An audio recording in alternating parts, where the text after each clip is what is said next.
भारत मुक्ति मोर्चा के राष्ट्रीय अध्यक्ष वाम मेश्राम के नेतृत्व में देश भर में राष्ट्रीय व्यापी जेल भरो आंदोलन चलाया जा रहा है। इस आंदोलन का उद्देश्य समाज में व्याप्त जातिगत भेदभाव, शोषण और संविधान विरोधी नीतियों के खिलाफ आवाज उठाना है। वाम मेश्राम ने कहा है कि यह आंदोलन शांतिपूर्ण तरीके से लोगों को उनके अधिकारों के प्रति जागरूक करने और सरकार की नीतियों के खिलाफ जन दबाव बनाने का एक प्रयास है।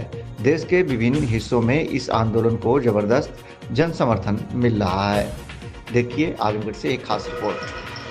उत्तर प्रदेश और आज का ये जो जेल भरो आंदोलन है, ये अनेकों मुद्दों को लेकर जेल भरो आंदोलन किया जा रहा है। इसमें सबसे पहला मुद्दा हमारा है ओबीसी की जाति आधारित जनगणना एवं जाति आधारित जनगणना का मुद्दा है कि देश में केंद्र सरकार जाति आधारित जनगणना नहीं कर रही है, इसलिए हमें जेल भरो आंदोलन करना पड़ रहा है। और दूसरा मुद्दा है कि देश के अंदर जो इलेक्ट्रॉनिक वोटिंग मशीन है, इस इलेक्ट्रॉनिक वोटिंग मशीन से जो चुनाव कराए जा रहे हैं, ये इलेक्ट्रॉनिक वोटिंग मशीन से चुनी हुई सरकारें, ये ईवीएम की नाजायज सरकारें हैं, ईवीएम से धांधली करके आई हुई सरकारें हैं। इसलिए हम देश की समस्त जो है कि आम चुनाव बैलेट पेपर से चाहते हैं और इसकी भी मांग कर रहे हैं और इसके लिए जेल भरो आंदोलन है। और साथ ही साथ अभी जो वक्फ संशोधन विधेयक लाया गया, इसकी वजह से भी देश के अंदर जो वक्फ की जमीनें हैं उसके ऊपर पूंजीपतियों का और नाजायज तरीके से कब्जा कराने का मामला है। तो जो उनकी धार्मिक स्वतंत्रता है, संविधान के अंदर जो उनको धार्मिक स्वतंत्रता दी गई है, वो धार्मिक स्वतंत्रता और मौलिक अधिकार खतरे में है। इसलिए इस वक्फ संशोधन विधेयक को तुरंत रद्द किया जाए।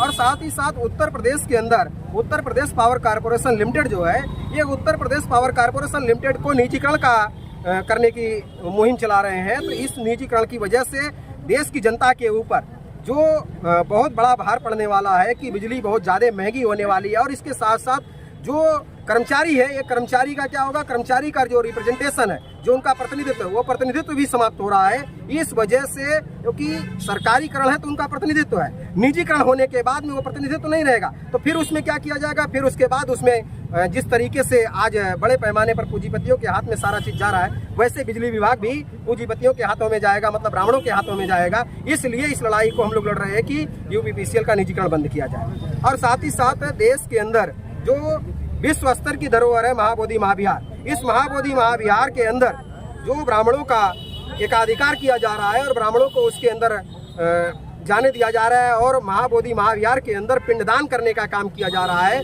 तो महाबोधि महाविहार जो है कि बौद्धों का है, तो उसके अंदर ब्राह्मणों का क्या काम है? क्या राम मंदिर के अंदर बौद्धों का कोई काम है? क्या राम मंदिर के अंदर बौद्धों को भी सदस्य बनाया गया? अगर बौद्धों को उसके अंदर नहीं लिया गया तो फिर महाबोधि महाविहार में उनको क्या जरूरत है? तो इसलिए महाबोधि महाविहार से ब्राह्मणों को तुरंत बाहर किया जाए और महाबोधि महाविहार को पूरी तरीके से बौद्ध अनुयायियों को सुपुर्द किया जाए। महाबोधि विहार में ब्राह्मणों का कितने वर्षों के पिंडदान का कार्यक्रम चल रहा है? देखिए, महाबोधि महाविहार के अंदर जो ब्राह्मणों का पिंडदान का काम है, ये पिंडदान का काम तो 2000 के बाद से शुरू है। 2000 के बाद से इन लोगों ने इस तरीके का काम करना शुरू किया। और महाबोधि महाविहार के अंदर जो उसके पार्टीशन में जिसको वो कह रहे हैं जगन्नाथ मंदिर का नाम दे रहे हैं, तो जगन्नाथ नाम भी बुद्ध का नाम है, बुद्ध का ही नाम है। क्योंकि जगन्नाथ का मतलब क्या है, जो जग का नाथ है, जो संसार का नाथ। संसार का नाथ कौन है? तो बुद्ध है। बुद्ध जो है कि एशिया यार हमारी सुनवाई नहीं करती तो आज की तारीख में पुलिस के द्वारा हमारे कार्यकर्ताओं को धमकी नहीं देते। वो धमकी ये दे रहे हैं कि घर से निकले तो तुम्हारे ऊपर एफआईआर कर दिया जाएगा। तो हम तुम्हारे एफआईआर से डरने वाले लोग थोड़े ही हैं, हम तो रोड पर है, एफआईआर करो। हम तो जेल के जाने के लिए ही आए हैं। तो इसलिए जो है कि सरकार अगर हमसे डरती नहीं तो सरकार हमारे कार्यकर्ताओं को फोन करके धमकी देने का काम थोड़ी करवाती। तो पुलिस हमारे कार्यकर्ताओं को कह रही है और तमाम कार्यकर्ताओं को उत्तर प्रदेश के अंदर नजरबंद भी किया गया है। तो पुलिस हमसे, देश का जो शासक वर्ग है, ये उत्तर प्रदेश की सरकार ये हमसे पूरी तरीके से डरी हुई है तभी तो ऐसा कर रही है ना। तो हम जेल से जाने से डरने वाले लोग नहीं है, हम तो जेल जाने के लिए ही आए हैं। और हमको जेल में ले जाने के लिए भी पुलिस नहीं दिखाई दे रही है कि हमको कोई जेल ले जाए। हम तो भले हैं कि जेल जाने के लिए, हम तो वैसी के लिए आए हैं। दुनिया में अपनी जो है कि बातें रखते हैं, पूरी दुनिया को रास्ता दिखाने का काम किया। तो इसलिए वो जगन्नाथ नाम भी बुद्ध का है, तो जगन्नाथ नाम से वो ब्राह्मण कब्जा कर रहे हैं जबकि वो बुद्ध का है।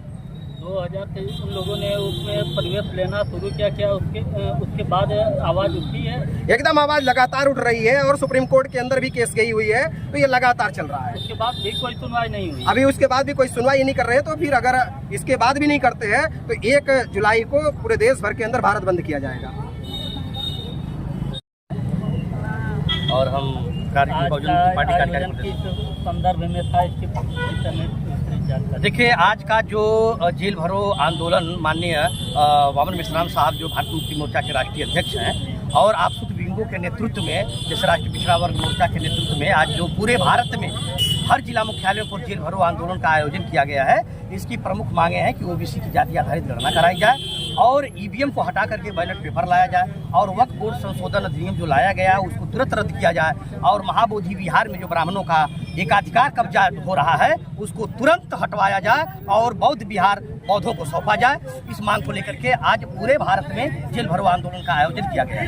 आपके द्वारा देखा गया कई महीनों से आप इस विषय पे चर्चा में रहे हैं, क्या आपकी कोई सुनवाई हुई? देखिए, पहले भी आप कई बार धरना दे चुके रिक्शा स्टैंड पे। देखिए, ये संविधान के विरोध में काम करने वाली सरकार है, संविधान को मानने वाली सरकार नहीं है, मगर हम लोग संवैधानिक तरीके से अपनी मांगों को रोड पर उतर करके मांग रहे हैं।